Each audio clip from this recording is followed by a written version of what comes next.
سے ثبوت نہ منگو میتھوں بلا نظر کرم کد ہوئی، اے میں جانا یا دل بر جانے غیر نہ جانے کوئی، میں مسکین پرانا خادم کسے در ملی نہ ٹوئی، اے تے واسف یار نے نظر جو کی تھی پھر واسف ہوئی۔ یہ ہمیں احساس ہے، لیکن یہ کیوں بعض اوقات بعض دوست بڑا تڑپ کے آگے بڑھتے ہیں؟ تو ایک شوق ہوتا ہے کسی کے لیے۔ مجھے ایک دفعہ ایک صاحب نے کہا کہ ہمارے جو مسجد کے خطیب صاحب ہیں ان سے دور دور سے آ کے لوگ فیض یاب ہوئے، لیکن میں صدر ہوں مسجد کا، میرے بچے ناظرہ بھی نہیں پڑھ سکے، ان کو کچھ بھی نہیں ملا، دور دور سے فیض یاب ہوئے۔ تو میں نے ان سے کہا بڑی سادی سی بات ہے، وہ جو دور سے آئے ہیں نا وہ حضرت صاحب سمجھ کے آئے ہیں، تو تساں بالا نو دسیا ہے کہ اسی مولوی رکھے ہے 5000 دا مسیح تے۔ ان کی سوچ میں اور دور سے آنے والوں کی سوچ میں بڑا فرق ہے۔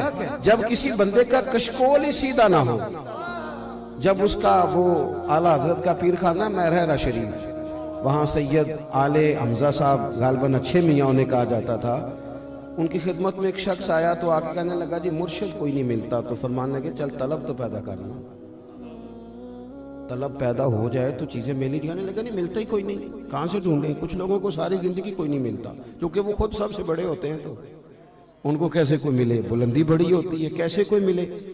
کہنے لگے حضرت کہ تو طلب پیدا کر، حضور طلب تو بڑی ہے۔ فرمایا نہیں یار ابھی تو صرف باتیں شاتی ہیں، طلب شلب کوئی نہیں، طلب ہونا تو پھر۔ میں نے ایک دفعہ اپنے والد صاحب سے پوچھا، میں کہ ابا جی تو کھانے جی کی پسند ہے؟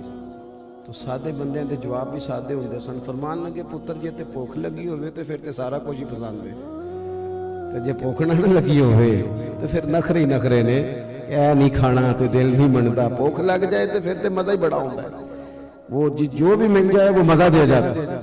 وہ حضرت فرمانے لگے طلب کوئی نہیں تیرے اندر۔ کہنے لگا حضور بڑی ہے۔ فرمانے لگے چلو تجربہ کر لیں گے تو جا۔ وہ کہنے لگا جی بس پیر بھی باتیں ہی بتاتے ہیں، دیتے کچھ نہیں۔ حضرت نے اسے نا رات کو مچھلی کھلائی، اور اتفاق کی بات یہ کہ اس حویلی میں اسے رکھا جہاں سے باہر نکلنا تھوڑا مشکل تھا۔ سویرے شہری کا مچھلی کھائی ہو 2 کلو، مسالہ اچھا لگا ہو، بندہ بعض اوقات کھا بھی زیادہ جاتا ہے، اسے مچھلی کھائی تھی، رات کا ٹائم تھا، ساری رات پانی کے لیے تڑپتا رہا، پانی ملا کوئی نہیں۔ سحری کا وقت آیا، حضرت نے دروازہ کھولا، کہنے لگا پانی۔ فرمایا سلام کا جواب تو دے۔ کہنے لگا حضور پہلے پانی۔ آپ فرمانے لگے او خدا کے بندے ملنے لگا ہے، بتا نیند ٹھیک آئی؟ کہنے لگا بابا کو بے ادبی نہ کرا لینا، پہلے پانی۔ تو سید پھر مسکرائے اور فرمانے لگے سمجھ آئی ہے طلب کیا ہوتی ہے؟ تجھے کوئی شے نظر آ رہی ہے سوائے پانی کے؟ اور تجھے سمجھ آئی ہے طلب کیا ہوتی ہے، تڑپ کیا ہوتی ہے؟ سمجھ آئی ہے؟ صرف پانی پانی تیری نظر میں رہ گیا نا، اور کوئی چیز تو نہیں نا، یہ طلب ہے۔ حضرت شاہ بقی الدین ابن مخلد کہتے ہیں دل میں تڑپ آئی تھی حضور کی حدیث سیکھی۔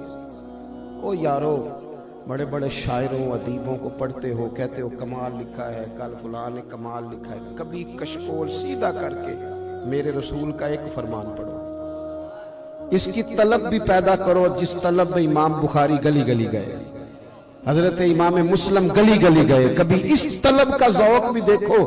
روٹی تھوڑی کھاتے تھے امام مسلم، فرماتے تھے روٹی توڑنی پڑتی ہے، سالن لگانا پڑتا ہے، میں کھجور کھا کے گزارا کرتا ہوں تاکہ میری نظر نہ ہٹے اور میں مدینے والے کی حدیثیں لکھتا رہوں اور بیان کرتا رہوں۔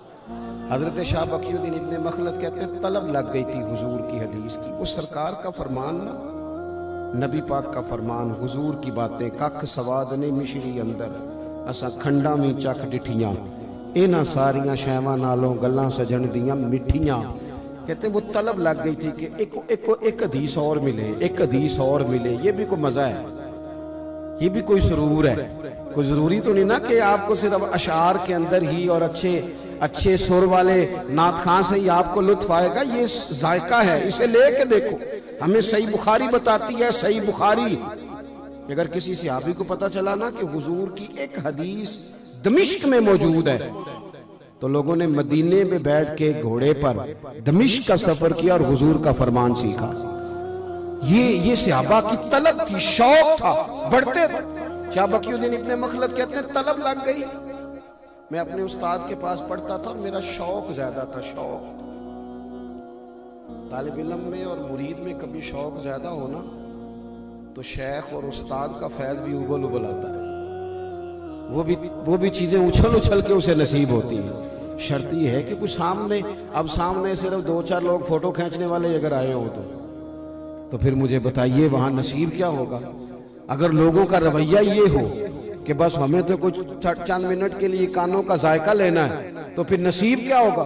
فرماتے ہیں میری طلب زیادہ تھی تو میرے استاد مجھے فرمانے لگے پتر تیری طلب زیادہ ہے اور میں تجھے اس طرح مطمئن نہیں کر پا رہا، تو اس طرح کر بغداد شریف چلا جا، امام احمد بن حنبل کی خدمت میں حاضری دے۔ فرماتے ہیں میں امیر گھر کا بچہ تھا، میرے لیے مشکل تھا۔ اس کی آواز پہلے ٹھیک تھی جی مائک کی۔ فرماتے ہیں میں نے بڑی مشکل سے گھر سے اجازت لی، سامان سمیٹا، کشتی کے راستے سفر شروع کیا۔ رستے میں طوفان آ گیا، ٹوٹ گئی کشتی، ایک جزیرے پہ جا اترا، بڑی مشکل سے جان بچائی۔ 1 مہینہ وہاں رہا، پتے کھا کے گزارا کیا۔ پھر 1 ماہ کے بعد ایک کشتی نصیب ہوئی، بغداد لے گئی۔ مہینہ میں کپڑے نہیں بدل سکا۔ فرماتے ہیں کبھی کوئی کپڑا اوڑھ کے انہی کو دھو لیتا اور گیلے ہی پہن لیتا، دوسرا جوڑا نصیب نہ ہو سکا۔ فرماتے میں بغداد شریف پہنچا، گو سنا تھا کہ آستانہ یار دور ہے، پر ہم نے بھی ٹھان لی تھی کہ جانا ضرور ہے۔ موقوف طور پر ہی نہیں جلوہ دید، کچھ ہوش اڑ گئے جہاں پر وہی کوہ طور ہے۔ فرماتے میں پہنچ گیا اور لوگوں سے پوچھا کہ امام احمد بن حنبل کا مدرسہ، انہوں نے کہا کبھی ہوتا تھا آج کل بند ہے۔ کیوں؟ کا بادشاہ سلامت ناراض ہو گئے۔ بادشاہ سلامت ہوتے جو بادشاہ ہیں، جس سے مرضی ناراض ہو جائے، بادشاہ سلامت ناراض ہو گئے، انہوں نے مدرسہ بند کر دیا۔ امام صاحب اپنے گھر میں قید ہیں، باہر پولیس کھڑی ہے، باہر نہیں نکل سکتے۔ کہتے میرے اندر طلب تھی حضور کا دین سیکھنے کی، میرے اندر طلب تھی احادیث کو جذب کرنے کی۔ میں نے کہا کہ حضرت کا گھر، انہوں نے کہا جناب اس وقت حالات بڑے خراب ہیں، کوئی انگلی کا اشارہ بھی کرے امام صاحب کے گھر کی جانب تو انگلی کاٹ دی جاتی ہے۔